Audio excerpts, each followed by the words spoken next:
ہی سچ کہنے دو، ظلم رہے اور امن بھی ہو، کیا ممکن ہے تم ہی کہو۔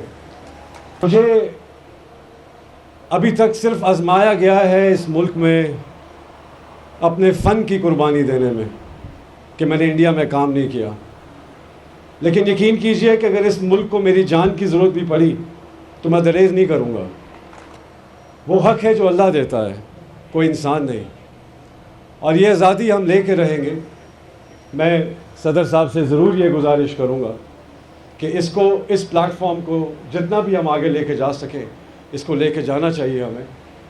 میں نے بچپن سے جب سے ہوش سنبھالا ہے، میرے والد جو تھے وہ کبھی فلسطین کے لیے فلمیں بناتے تھے، کبھی کشمیر کے لیے فلمیں بناتے تھے، تو بچپن سے ہی یہ جذبہ ہر اس مسلمان کے ساتھ جس پہ بہت ظلم ہو رہا ہے میرے اندر پنپتا رہا ہے۔ آج میں اس ریلی میں شریک ہوں، میں کشمیر میں رہتا نہیں ہوں لیکن کشمیر میرے اندر رہتا ہے، میں خود کشمیری فیملی سے ہوں، اور انشاءاللہ ہماری پاک فوج جس دن چاہے گی، جس دن وہ چاہے گی، مجھے یقین ہے کہ میں جن لوگوں کو پاک فوج میں جانتا ہوں، جس دن وہ چاہیں گے کشمیر آزاد کرا کے چھوڑیں گے۔ اور کسی غلط فہمی میں نہ رہیے گے، دنیا کی عالمی برادری، ٹویٹر، میری آپ سب سے یہ گزارش ہے کہ اپنی آواز کو یکجا کر لیں اور اس کو ہر پلیٹ فارم پہ اجاگر کریں۔ جتنی یوتھ ہے اس کاز کو سمجھے، کیونکہ یہ ایک ہیومن کاز ہے، یہ ایک پولیٹیکل کاز تو ہے ہی ہے لیکن یہ ایک ہیومن کاز ہے۔ آپ سب سولیڈیرٹی شو کریں اپنے کشمیری بہن بھائیوں کے ساتھ۔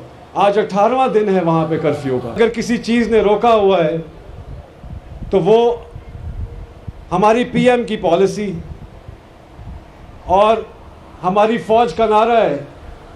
جس دن وہ نعرہ لگائیں گے پوری قوم ان کے پیچھے لبیک کرے گی، یہ میرا وعدہ ہے آپ، اور انشاءاللہ ہم آپ کے شانہ بشانہ آپ کی دعاؤں میں شامل ہیں اور آپ کے ساتھ کھڑے ہیں۔ جس دن آپ کو ہمارے لہو کی ضرورت پڑے گی صدر صاحب، ہم اس کے لیے بھی حاضر ہیں۔ ہم صرف ریلیاں نکالنے والے نہیں ہیں، ہم جان دینے والی قوم ہیں، ہمیں جان دینی آتی ہے اپنے فرض کے لیے۔ میرے ساتھ مل کر ایک نعرہ لگا دیں، کشمیر بنے گا، کشمیر بنے گا، لے کے رہیں گے، لے کے رہیں گے۔ بہت شکریہ۔